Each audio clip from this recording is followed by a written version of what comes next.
All right, y'all. So it is happening. It is happening. The entire world has turned on Chuck Schumer.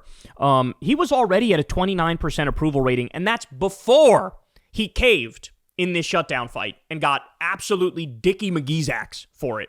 Let's start with this here. Prem Thakur has been keeping a running tally of who has basically called on Chuck Schumer to resign as Democratic leader. And let me walk you through it here. So he says, here are the 11 congressional Democrats, 11 Democratic-aligned organizations, and 6 Democratic Senate candidates calling for Schumer to resign as leader. So you have Glenn Ivey, Ro Khanna, Seth Moulton, Sri Thanadar, Mark Pocan, Mike Levin, Delia Ramirez, Rashida Tlaib, Veronica Escobar, Sylvia Garcia, and Val Hoyle. They all say he should resign. The organizations, in many ways, guys, this is even a bigger deal. This is even a bigger deal because this is like, these guys have some institutional power, these organizations. And by the way, they're very centrist. They're much more centrist than my tastes. But the fact that even the centrist groups now are saying this is unacceptable. Guys, Third Way, the group Third Way, the massive corporate centrist Democrats, even they were like, Schumer fucked up. You shouldn't have done this deal. You saw Matt Iglesias, Ezra Klein, fucking Jonathan Chait. These are people I disagree with a lot. And they were out there like, no, of course, Chuck Schumer fucked up here. So you have Indivisible says he should resign. Our Revolution, Move On. Progressive Change Campaign Committee. Leaders We Deserve, Voters of Tomorrow. Sunrise Movement, Social Security Works, 5051. Just Foreign Policy, and We Are Somebody. They all say he should resign. And then the candidates, you have Alex Racklin, you have Graham Plattner, Seth Moulton. That's Seth Moulton twice in there for some reason. Zach Walls, Nathan Sage, and Mallory McMorrow. They all say that he should resign. So that is absolutely huge. But we're just getting started here, bro. So Mehdi Hassan shares some information from his piece in Zeteo. He has some reporting from behind the scenes. And this is embarrassing. This is embarrassing for Chuck Schumer. So it says this. The Trump White House, for its part, is cackling, sometimes literally, about the turn of events. The White House officials and 2 other Trump advisors could barely contain their giddiness when asked by Zeteo about the latest instance of Democratic elite capitulating to Trump. Multiple Trump aides and allies kept gratuitously using terms such as losers and pussies as they reveled in the relief from a shutdown that even President Trump acknowledged was getting Republicans killed politically. Now, what happened? From all the Democratic caving bitches, I heard them say, oh, there's no way it was going to work. Fighting Trump wasn't worth it. There's no way it was going to work. Fighting Trump failed. Meanwhile, behind the scenes, Trump and all of his people were fucking shitting bricks and sweating bullets. And there were even some things that had leaked in the media of them going like, holy fuck, we're getting obliterated here. Because the country was blaming Republicans. Correctly so. Because Republicans were like, we don't want to reopen the government because we want to jack up your healthcare premiums. Of course people are going to blame Republicans for that. Right? And their bullshit story of like, oh, Democrats are trying to help illegal aliens or something. That wasn't landing. Of course it wasn't landing. So the election was a fucking blue tsunami. Everybody was blaming Trump and Republicans. Their poll numbers were going down rapidly. And then Chuck Schumer rushes in to cave and give them a lifeline. And then Trump and all of his people were cackling behind the scenes. And you also laid a precedent and let them know, I will always fold to you. I will always come in like the adult in the room and fucking fold to you. Well, what do you think they're going to do in the future now? If Chuck Schumer is the leader, what's going to happen in the future in a scenario like this? They'll hold out fucking forever. Forever.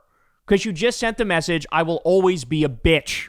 But I still got more. So here is Harry Enton of CNN, their polling guy, and this is devastating. Watch. What about Democrats nationwide feeling about Chuck Schumer? I think the word of the day is terrible, terrible, terrible, terrible. To quote another Charles Barkley when it comes to Chuck Schumer, look at this. Least popular Dem Senate leader ever. I looked at all of the polls going all the way back since 1985. The one who has the lowest rating among Democrats is, in fact, Chuck Schumer. Look at this. He's underwater with Democrats. His own party, he's underwater. He's at -4 points. That makes him the least popular guy for a Dem Senate leader going all the way back since the mid-1980s at least. Do you have a sense of why? Why?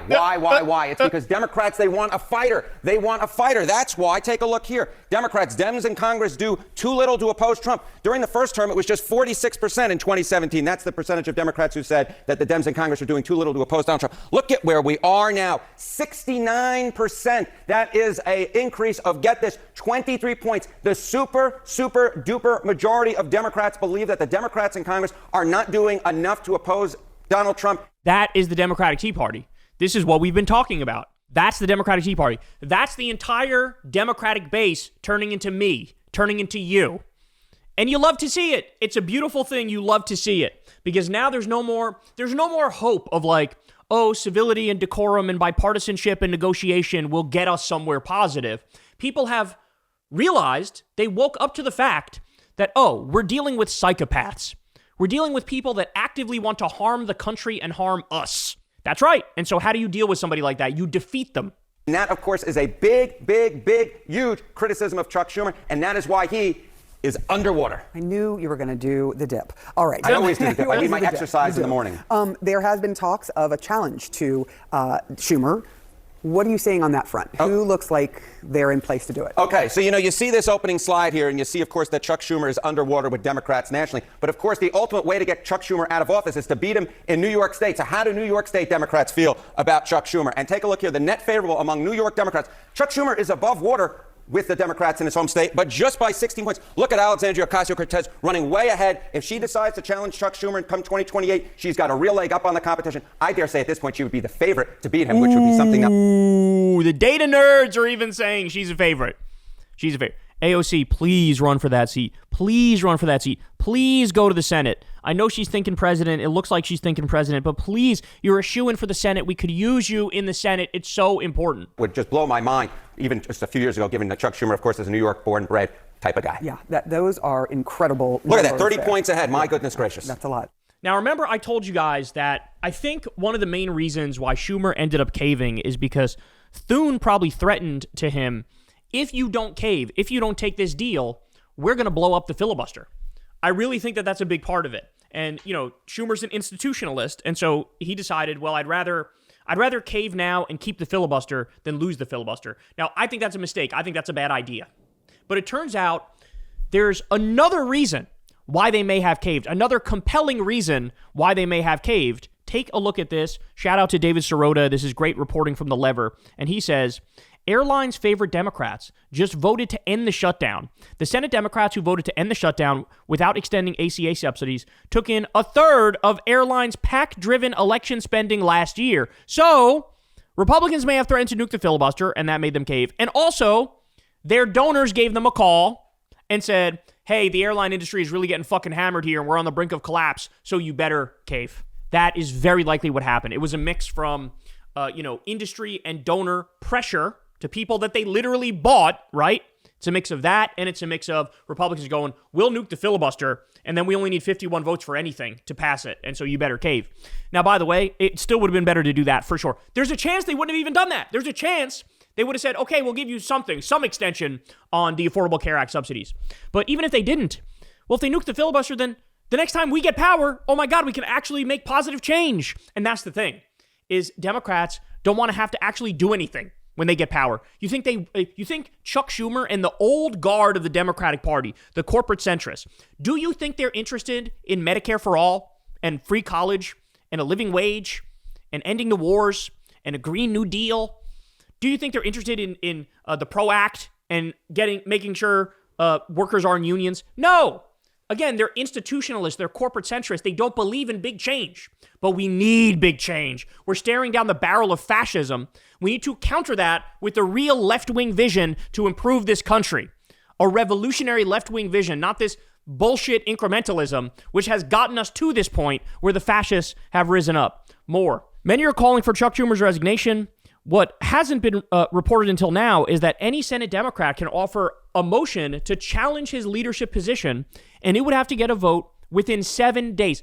All we need is one Democratic senator to file a motion to say, we don't want him as leader anymore, and they'd have to vote on it within 7 days. Guys, I know I've been asking you to do a lot lately, and I apologize for that, but moments like this, we all got to step up. I think all of you should call your senators, if they're Democrats, of course, and tell your Democratic senator, you need to file a motion to have Chuck Schumer removed. It's actually shameful that they haven't done this already on their own. Even people I love like Bernie Sanders. Even Bernie Sanders is saying, well, who would replace Chuck Schumer? I don't know. Chris Van Hollen for one. Chris Murphy for another. Like virtually fucking anybody, right? Like at this point, it's not even just ideological from my perspective. It's also just, do you fight or do you fold? Like a centrist who fights is better to me than a centrist who folds, right? So, Jesus Christ, I mean, you call your senators, your Democratic senators, and say, file the motion to kick Chuck Schumer out of leadership. And you could tell them, I want Chris Van Hollen to replace. He's number one on my list. I think he wants to run for president too, but he's number one on my list. I mean, we can't continue like this. They keep getting rolled by MAGA, and we're all supposed to sit here and be okay with it. That the person who's supposed to be our leader is like the worst in the world at leading? No, I'm not okay with that, and you shouldn't be either. So call your Democratic senator, tell them you got to kick Schumer out of leadership. Here is Graham Plattner, and here's what Graham Plattner said. Watch this. Good morning, everyone. Graham here. Well, it's not really good morning at all. It's gray, rainy, and dreary, but more importantly, it is a bleak morning for millions of American families, because last night, some Senate Democrats caved. They caved and they voted with Republicans. And now, up to 20 million Americans are going to watch their healthcare premiums double, triple, and in some cases quadruple. Now we are on a path to watch 15 million Americans possibly lose access to healthcare insurance in the first place. This happened because Chuck Schumer failed in his job yet again, because they do not understand that when we fight, we win. When we hold the line for working families, for working people, we win. But they don't get this. They see all of this as a game. These are just numbers on a sheet of paper, not people's lives. But I can tell you, down here in Eastern Maine, a doubling of healthcare premiums destroys families. That's not an exaggeration, that's not hyperbole, that is real, and it is going to happen now. We need to elect leaders that want to fight.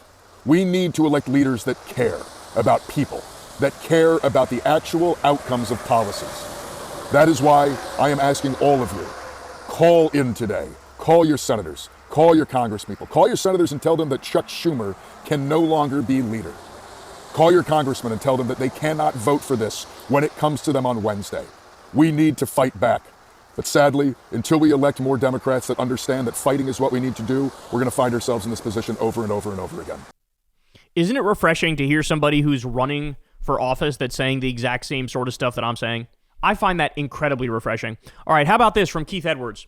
Breaking, I've obtained an internal email showing that Chuck Schumer's digital director of 7 years abruptly resigned on Friday. Wow, I wonder why that is. This is like how, John Fetterman can't keep a staff because everybody, starts working for him. They go, holy shit, this guy is fucking psycho. He's psycho interpersonally because he has brain damage from his stroke, but he's also psycho politically. People thought they were going to work for a Democrat, and you got this guy breaking out his pom-poms and cheerleading for genocide and trying to give fucking Netanyahu a reach around. And so he can't keep a staffer. And now even the people working for Chuck Schumer are like, this is fucking embarrassing. I got to tell people I work for this guy? Jesus Christ. All right. The View. Oh my God, The View. The View really went after him. Quote, Chuck Schumer's days are over. He needs to go. This is my first time actually watching this, so we're watching it together. Let's take a look. So let us tell you what's been going on. The biggest sticking point in the longest U.S. government shutdown has been Democrats demanding that Republicans negotiate to extend health care subsidies that are about to expire. But last night, 8 Senate Democrats threw in the towel by siding with the GOP to advance a vote that could lead to the government reopening. And they tried to explain themselves to their unhappy colleagues. Take a look. I understand that not all of my Democratic colleagues are satisfied with this agreement. But waiting another week or another month wouldn't deliver a better outcome. It absolutely would. That is such fucking cope. Unbelievable. That is unbelievable cope. Agreement tonight is a win for the American people. There was zero chance of dealing with the ACA issue as long as the shutdown continued. Now, I don't know, 50-50? But there's a lot better chance now than there was this morning. That's a total lie. You gave up all your fucking leverage. The only way you could get them to actually vote for it is when they need your fucking votes. God, I hate that. Oh my God. Either he's the biggest rube in the world, or... actually, that's it. There's no other option. He's just the biggest fucking rube in the world. I guess either that or he's a liar, but I don't think he's lying. I just think he's the biggest fucking rube in the world. Was a very, very bad vote. And what the election showed is that the American people want us to stand up to Trumpism, to his war against working class people, to his authoritarian... The View audience clapping for Bernie Sanders saying we need to fight Trump. Remember, think back to the old trench warfare of Hillary versus Bernie. The View audience was not on Bernie's side. Now, all of them have come to that place of like, shit, he's right. He's right. We got to fight. That is what the American people wanted. But tonight, That is not what happened. So, I mean, you know, the 50-50 chance of negotiating health care subsidies. I just remember all of the people who are coming in and hoping that people would vote them in and say, yes, you can be this person, or you can be a judge, or you can be this. And they all said, no, we're not going to mess with anything. No, we're going to leave everything as it was. I have no faith that they're going to negotiate and come back to the table. And you know, I'm glad that folks, maybe, because, again, we have seen, you say this is going to happen, and then it doesn't happen. Right. So surprise me and show me that this is really, that people are going to get their money, that people are going to get the money that they are entitled to. It's not a gift. Right. They're entitled to this money during when there's a shutdown. You're entitled to that money. Yeah. So There's this a idea... contingency. I think she's talking about the SNAP money there, and she's right. According to the law, they are entitled to the food stamp money. It's viewed as a requirement to send that out, even when the government is shut down. That they're giving in and giving this as a gift. It's not a gift. You know, I don't understand. So is he right that Americans wanted Democrats to keep fighting? You know, this would... And, you know, people will get rehired, supposedly, federal workers, and reinstate SNAP benefits, but a 50-50 chance of extending the subsidies, I don't believe it. So I've been saying from the outset, I don't think anyone wins in a government shutdown, and I welcome this deal. And let me tell you why. So the fight over extending the Obamacare subsidies is about addressing 22 million Americans who are going to see their health care premiums skyrocket. I believe that's important. I'm with Marjorie Taylor Greene. I'm with Mike Lawler and a number of Republicans who believe we have to extend those for at least a year. However, in the interim, while the government remains shut down, 42 million people are losing SNAP benefits ahead of the holidays. So to me, we've got to hold out for those 22 million whose premiums are going to go up, but deny these people SNAP benefits in the meantime. That math doesn't math for me. I think adults need to get to the table and need to be willing to negotiate. And here's the other factor that... I hate this sort of language because, like, everybody's dancing around the obvious truth. Republicans are demons. Trump is the devil. That's the truth. It's the truth. Because Trump is the one who illegally froze the food stamp money, starving people. Trump and the Republicans are the ones who are saying, under no circumstances will we extend the Obamacare subsidies, which means that healthcare premiums will double, triple, and quadruple, and in some cases, even more than that. And so, let's say, they got to get there and negotiate. No, Republicans needed to cave. They needed to say, okay, we don't want the entire country to not be able to afford healthcare premiums, right? And they didn't do that. And the Democrats should have fought harder, but, like, let's stop pretending like we're dealing with a rational, counterforce to the Democrats here. They are not rational. They are not reasonable. And that's the problem, right? Donald Trump has been pushing Leader Thune to nuke the filibuster, which would allow Republicans to reopen the government without needing a single Democratic vote to do so. Leader Thune didn't do that. He actually worked with a number of Democrats to come to this conclusion, which does get Dems some win, reversing those layoffs, as you mentioned, extending SNAP and WIC benefits through the end of 2026, also ensuring that the military and veterans affairs get paid, and guaranteeing this vote on Obamacare subsidies, which we'll see. But that is a much better deal than what could have happened if it was not reopened. That's total bullshit. Even if they did nuke the filibuster, good. Nuke the filibuster.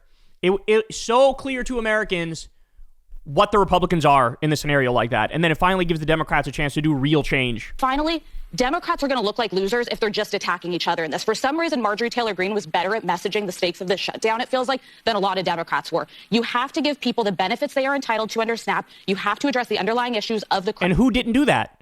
Who didn't give the people on SNAP the benefits they were entitled to? Donald Trump. It's all on him. Of healthcare in this country, but get government back working. No one can get anywhere. Flights aren't flying. The holidays are coming. Yeah. This is a welcome decision in my mind. Okay. Look, let's be clear. The Republicans... I think that's the Republican one. Run the House. The Republicans run the Senate. The Republicans run the White House. The Republicans run the Supreme Court, as far as I'm concerned. This was a choice by Republicans to cut SNAP benefits. This was a choice by Republicans to cut ACA subsidies. This was a choice by the Republicans to gut the federal government and federal employment. Democrats had nothing to do with it. I want an opposition party. I think the Democrats caved. I think the Democrats let down the American people. And like you, Whoopi, I have absolutely no faith that the Republican Party will come to the negotiating table in good faith. You know, you do something like this, shame on you the first time. You do it twice, 3 times, 4 times, shame on me. Shame on the Democrats for even believing that the Republicans will, even vote on it. There's no guarantee in this New Deal. Yeah, that's the thing, right? Is like Mike Johnson was indicating he might not even allow the vote to happen. Never mind allow it to happen and have it get voted down. He's like, I might not even... So in other words, go back literally on the word-for-word agreement of the deal. That's who we're dealing with here. That's who these people are. Wakey, wakey. that there's going to be a vote. There's no even commitment to have a vote. So the bottom line is the Democrats went into this after a blue wave out of the American people saying we do want the opposition. We the working people want the Democratic Party to fight for them. And now they just caved and surrendered. I think Chuck Schumer, his days are over. Yes. If he cannot keep his caucus together, he needs to go. He needs to be replaced. I completely disagree with you, Sonny, for this reason. Well, you can fuck off. Sonny's 100% right. You can fuck right off. And then finally, listen to this. We showed you the other day. Dino Badala on MSNBC was saying, I think Chuck Schumer's got to go. Dino Badala he's not a centrist. He's like more of a left-leaning Democrat. And so it's not crazy to hear him say that, although it is a little crazy just hearing those words on MSNBC, right? The home of the Democratic Party. But now it goes beyond that. It goes beyond even, like I said, centrist Democrats within the Democratic coalition under the Democratic tent. Even they're saying stuff like this. Watch. Yes, Chuck Schumer should go. I'm sorry to say Chuck Schumer should go. I've voted for him many times. I am ideologically quite aligned with where he is as a senator, but he's no longer capable of running this caucus. He's no longer capable of leading the Democratic Party. I am I am an establishment Democrat, and I'm here to say I'm an establishment Democrat. Say that Bernie Sanders is much more in line with where I and many other Democrats are today. Bruh. That's it. I think we can officially declare it lasted a very, very long time, but the 2016 Democratic primary is finally over. That divide of the Hillary people versus the Bernie people is finally completely and utterly over. It's done. It's a wrap. And we have won the long battle, the cultural battle. They've all come to us. And it's a glorious thing to see, man.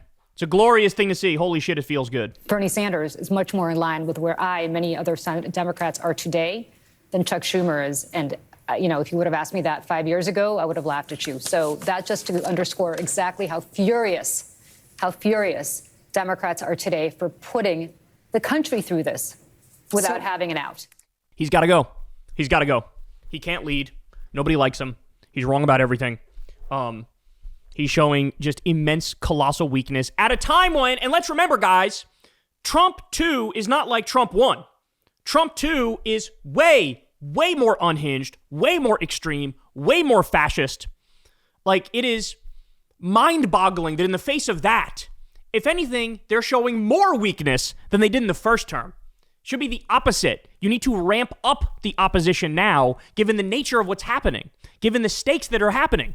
So, I mean, there's really nothing else to say other than fucking get out of here, bro. Resign. Step aside. You're done. Senate Democrats, somebody make a move. Somebody force a vote on it. It's unacceptable if you don't do that. Call your Democratic senator and tell them Schumer's got to go. File the motion. Schumer's got to go. We want Chris Van Hollen to replace. Hey, y'all, do me a favor and like and subscribe. It helps out big time in the algorithm.